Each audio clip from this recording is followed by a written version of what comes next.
O governador de Goiás, Ronaldo Caiado, foi duramente criticado pela deputada Gleisi Hoffmann na última quarta-feira, dia 31, durante o seu depoimento na Comissão Parlamentar de Inquérito da Câmara, que investiga supostos crimes cometidos por movimentos que invadem fazendas no Brasil. Batizada de CPI do MST, o foco das investigações cai justamente sobre o Movimento dos Trabalhadores Rurais Sem Terra, um dos braços políticos do Partido dos Trabalhadores, que é presidido por Gleisi Hoffmann. O governador rebateu as críticas, dizendo que a deputada deveria ser a primeira a evitar a guerra no campo, por ser a presidente do partido do presidente da República. A presidente do PT, Gleisi Hoffmann, partiu para o ataque logo depois que o governador propôs a criação de uma lei para criminalizar integrantes de entidades que acampam às margens de estradas ou que invadem fazendas. Pela proposta do governador, movimentos como o MST deveriam perder o direito de participar de programas sociais do governo e de reforma agrária, caso continuem agindo desta maneira. Eu acho que a gente tem que parar com o preconceito,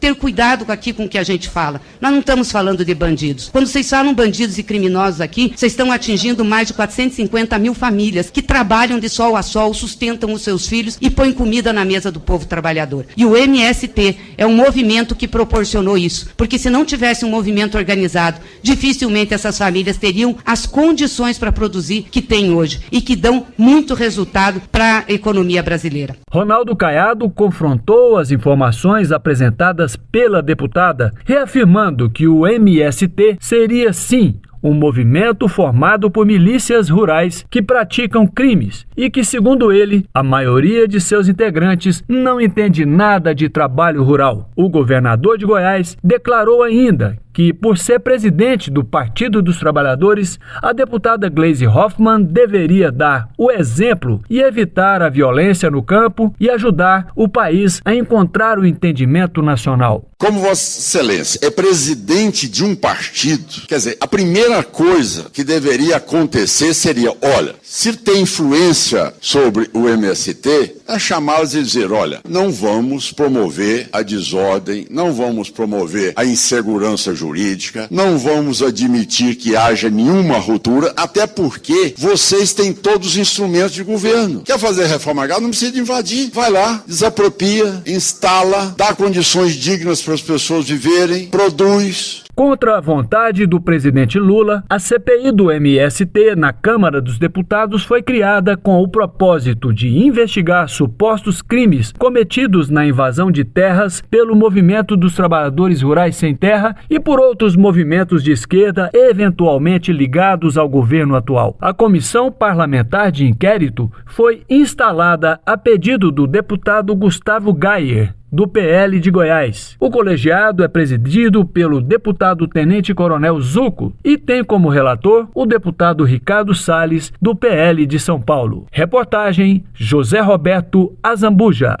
Já está em vigor a nova forma de cobrança do ICMS sobre os combustíveis, o Imposto sobre Circulação de Mercadorias e Serviços. Desde a última quinta-feira, o imposto estadual passou a ter um valor fixo de R$ 1,22 sobre o litro da gasolina. Antes, os estados cobravam um percentual que variava entre 17% e 22% por litro. Com a mudança, os consumidores de 24 das 27 unidades da federação passaram a pagar mais caro pela gasolina, de acordo com a FECombustíveis. Segundo a Agência Nacional de Petróleo, Gás Natural e Biocombustíveis, ANP, o preço médio do litro da gasolina entre os dias 21 e 27 de maio foi de R$ 5,26. Como o ICMS médio, ainda no antigo modelo, correspondia a 20,5% do preço da gasolina, ou seja, R$ 1,08, o aumento com o imposto fixo será de 14 centavos por litro, exceto nos estados de Alagoas, Amazonas e Piauí, onde a mudança, na verdade, barateou o combustível. O economista Lucas Matos destaca que a alta não prejudica apenas os consumidores que têm nos veículos seus meios de locomoção. A camada mais pobre da população e os motoristas de aplicativos de transporte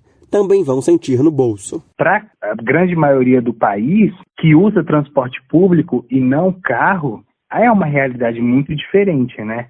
Então, obviamente que isso impacta, sim, no bolso daqueles que utilizam carro como meio de transporte, ou até mesmo dentro de aplicativos, isso também afeta na renda, mas a grande verdade é que a população brasileira sente de uma forma diferente, como no aumento dos preços das passagens. Segundo Renan Gomes de Pieri, economista da Fundação Getúlio Vargas, a decisão de um valor fixo de ICMS por litro é acertada. Claro que ninguém gosta de pagar imposto. Isso pode ter efeitos sobre o encarecimento de custos de produção para diversas empresas, dado que o transporte é um insumo-chave, mas é importante a recomposição das receitas dos estados. Claro que é uma má notícia de curto prazo, mas é uma política que vai na direção correta. Mas Renan acredita que a medida pode causar ruídos nos momentos em que o preço da gasolina diminuir, já que no modelo anterior o imposto estadual diminuía proporcionalmente, o que com a fixação atual não será possível. Reportagem Felipe Moura.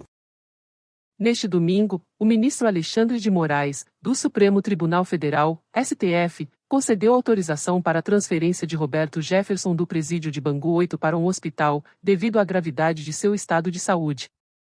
O ex-deputado federal será internado no Hospital Samaritano, localizado na zona sul do Rio de Janeiro, após a defesa do político apresentar um pedido alegando que a penitenciária não dispõe de condições adequadas para o tratamento necessário. Na última sexta-feira, Moraes solicitou informações sobre o estado de saúde de Roberto Jefferson, sendo que os dados foram enviados pela Secretaria de Administração Penitenciária do Rio de Janeiro, SEAP, no sábado. Segundo a assessoria de imprensa do político, ele desmaiou na prisão e pode estar sofrendo de traumatismo craniano. Em comunicado, afirmaram que ele estava desorientado e em condições precárias de saúde. Ele desmaiou, pode estar com traumatismo craniano, está extremamente desorientado e muito mal. Esse é o estado atual de saúde dele. E o laudo da SEAP é claro no sentido de que a perda de peso pode sim ser decorrente de um retorno do câncer. Enfim, este é o cenário, informou a nota. Em um novo comunicado, divulgado antes da autorização de transferência, a assessoria do ex-parlamentar destacou que as condições físicas e psicológicas do detento requerem cuidados médicos. Paciente com quadro de confusão mental, escala de coma de Glasgow 14, relatando ouvir vozes com mensagens inconsistentes com a realidade, alucinação auditiva, estado geral ruim, acianótico, eupneico, anictérico, hipocorado, desidratado, recusa alimentar, declarou o comunicado. A transferência para o Hospital Samaritano deverá ser seguida de medidas cautelares, decidiu o ministro do STF. Entre elas, destaque para a proibição de receber visitas sem prévia autorização judicial, à exceção de sua esposa e advogados regularmente constituídos, observadas as regras hospitalares, proibição de frequentar ou acessar, inclusive por meio de sua assessoria de imprensa, ou qualquer outra pessoa, as redes sociais apontadas como meios da prática dos crimes a ele imputados, YouTube, Facebook, Instagram e Twitter ou quaisquer outras não citadas, proibição de conceder qualquer espécie de entrevista sem prévia autorização judicial, proibição de uso de celular, tablet, ou quaisquer outros aparelhos eletrônicos de comunicação. Alexandre de Moraes esclareceu que o descumprimento injustificado de quaisquer dessas medidas levará ao retorno do preso ao estabelecimento prisional. A decisão deve ser cumprida imediatamente, com fornecimento de escolta policial pela Polícia Penal, 24 horas por dia, enquanto durar a internação. Roberto Jefferson foi preso no ano passado, acusado de tentar matar policiais federais, contra os quais arremessou 3 granadas. Os agentes foram à sua casa cumprir um mandado de prisão expedido pelo ministro Alexandre de Moraes. 2 agentes ficaram feridos. No local, foram apreendidas armas e munições. Matéria atualizada às 17h21 para incluir a informação de que o ex-deputado Roberto Jefferson já foi transferido para o Hospital Samaritano.